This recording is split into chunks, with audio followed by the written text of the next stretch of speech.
The prairie keeps secrets, but sometimes the wind carries them back to town. This is a story about a woman who lost everything in a single afternoon, and the quiet strength that helped her rise again. Listen close, because out here, mercy can be as rare as rain. Sister Mary Elizo. Connell woke with the taste of dirt thick in her mouth, and the copper sting of dried blood on her thighs. The sun hung overhead, merciless and white, as if it meant to finish what the monster had begun. She tried to push herself upright, but her leg trembled so hard it buckled beneath her, dropping her back into the dust.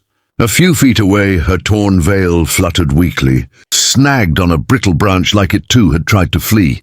Her habit was gone, every sacred thread ripped away and scattered across the field. All she had left were 3 broad leaves. With shaking fingers, she tore them from the nearest plant and pressed them against her skin, breath hitching in shallow, broken pulls. She had spent her life in prayer, but no prayer had prepared her for the sound of a man laughing, while he stripped faith from her body.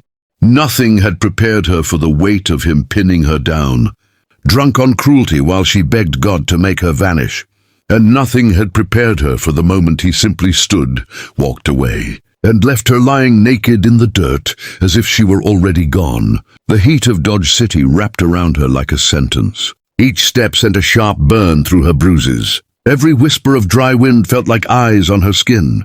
She staggered across the open field, clutching the leaves tighter, murmuring prayers she could barely piece together through the fog of shame. Tears blurred her vision until a shape formed ahead. A tall chestnut horse, saddled and waiting, and beside it a man. He was broad through the shoulders. Weathered by years, his sleeves rolled, boots caked with trail dust. Elias Carter, though she did not yet know. His name turned at the sound of her uneven steps. He did not flinch. He did not stare with hunger or curiosity. He simply moved toward her, one hand lifting, his voice low and steady. But to Elise, any reaching hand was the same hand that had destroyed her. Terror burst inside her like a trapped animal. She hugged the leaves closer, stumbled back and cried out, voice splintering with fear, "Please, don't!" Elias froze where he stood, surprise softening, his face as he slowly lowered his hand, so as not to startle her further. She trembled in the heat. A woman who had escaped one devil and feared. She might be walking straight toward another. She clung to those leaves as if they were the last scraps of dignity she owned, and Elias could see at once she had endured something unspeakable. He asked no questions. He offered no grand speeches. He did what a seasoned rancher does when words would only crowd the air. He slipped off his long coat, laid it gently in the grass before her, and said quietly, "Take it if you want. No rush." She watched. Him like a deer braced for the snap of a trap, but none came. Only a tired man with silver threading his beard and patience in his eyes, standing beneath the punishing sun, as though he had nowhere else to be. After a long, fragile moment, she stepped forward, lifted the coat, and wrapped it around her shoulders.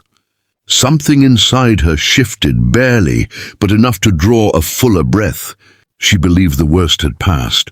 Yet the shadow of it walked beside her all the way to the ranch. Elias led the way toward Lone Cedar Ranch, keeping a respectful distance so she would not feel cornered. The horse followed, calm and sure, and even the wind seemed to soften, as if it recognized someone wounded had crossed into the land. When they reached the yard, Mrs. Hattie hurried out, a sturdy widow with eyes sharp as flint and a heart wide as the plains. She stopped short at the sight of Elise wrapped in that coat, then ushered her inside without hesitation. Warm water, clean clothes, a quiet chair, simple mercies, yet to Elise they felt like miracles sewn together by calloused hands. Elias stepped back outside to ride for the sheriff in Dodge City. Before he left, he paused at the doorway and asked gently, "You safe with Hattie? Want me to stay a spell?" Elise shook her head, voice barely a whisper. "Go, please." Inside, she tried to steady her breathing, to push away the memory of hands that had torn her world apart, but peace slipped through her fingers like dust. Then she heard it, hoofbeats in the yard, a voice low and familiar, a sound that turned her blood cold as well water. Drawn to the window, she eased the curtain aside. There he stood, the man who had dragged her into darkness, the man who laughed while she begged for mercy. Harlan Briggs. He was talking to Elias as if they were old friends trading pleasantries. Elise let the curtain fall. Her knees weakened, breath fracturing again. If the devil stood in your yard wearing a neighbor's smile and no one else saw his horns, what could you do? When Elias came inside, she seized his sleeve with both hands and whispered that Harlan Briggs was the man who had hurt her, her back pressed to the wall, ribs quivering with each breath. She listened to the murmur of voices outside. Harlan smooth as aged whiskey, poisonous as a snakebite, chatting as though nothing in the world were wrong. Elias had no idea. Sometimes the most dangerous man is the one who feels most familiar. Miss Hattie found Elise pale as moonlight and tried to guide her to a chair, but Elise whispered, "He's here, right outside." Hattie stiffened, peered through the curtain, and muttered, "Lord help us. That man looks like trouble wearing a hat." Outside, Elias folded his arms while Harlan and two younger riders spun a tale that smelled of rot. They claimed to be passing through searching for a horse that had slipped its tether in the night. Said they only wanted to be sure Elias wasn't dealing with unwanted trouble. Harlan's smile curved slow and sly, the kind that makes a horse stomp the fence. When he suggested Elise should step out and explain herself, Elias planted his boots firm in the dust. "She's resting," he said evenly. "You can take questions to the sheriff." Harlan's eyes narrowed. He was not used to resistance, least of all from a man he thought he could sway. So he softened his tone, feigning concern, hinting she might not be who she claimed, that perhaps she'd caused trouble back at the church. That was enough. Elias's patience ran out like water in a drought. He grabbed Harlan by the shirt front and pulled him close, voice low and hard. "You need to leave my land, now." Harlan shoved him back and his men dismounted, boots striking the dirt with a thud that promised this was no friendly visit. Dust swirled as the yard tightened with tension, as if the land itself braced for what was coming.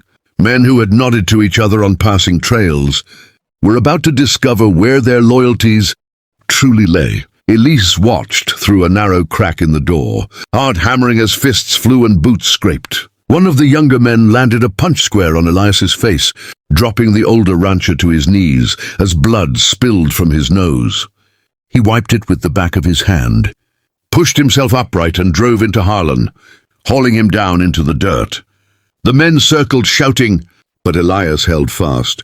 A man who had buried too many regrets to let evil walk off his land unchallenged. Through split lips he still managed to rasp, "Get off my property!" By the time the sheriff's horse thundered into the yard, Elias's face was streaked with blood, Harlan pinned and cursing, the ranch trembling like it had weathered a sudden storm. But Elise knew the real storm had only begun, because through the cracked doorway, Harlan caught her eye and smiled again. And she understood that when a man like that fixes your name in his mind, the danger rarely ends quickly. The sheriff pulled Harlan away that day, iron cuffs biting into his wrists, while the yard slowly exhaled the breath it had been holding. But fear does not leave as quickly as a man on horseback. For weeks Elise startled at every distant hoofbeat, every shadow stretching long across the porch at dusk. Yet Lone Cedar Ranch remained steady around her, Hattie's quiet humming in the kitchen, the soft rhythm of chores, Elias's calm presence never pressing, never demanding, only there like a fence line that promised safety without a word. When the trial came in Dodge City, the truth stood firm. Tommy Hayes spoke again, voice shaking but unbroken, and the jury saw through Harlan's lies at last. The guilty verdict fell heavy and final, and when the cell door closed behind him for good, the town's whispers finally lost their teeth. Seasons turned the way they always do on the prairie, slow, patient, honest. Elise learned to breathe without counting her heartbeats, to walk the fields without feeling hunted. She helped Hattie bake, taught children their letters in the shade of the cottonwoods, and sometimes caught herself laughing before remembering. She once thought she never would again. One evening, with the sky burning gold over the horizon, she found Elias mending a fence and sat beside him in the tall grass. "You gave me back my life," she said softly. He shook his head, eyes kind. No, ma'am. You carried it back yourself. I just walked with you. They married quietly the following spring near the river, wind rustling the cottonwood leaves like a gentle applause. And though the prairie never forgets its storms, it also never forgets how to bloom again. In the years that followed, folks told their story not as a tale of darkness, but as proof that even in the harshest country, compassion can carve out a place where healing finally feels like home.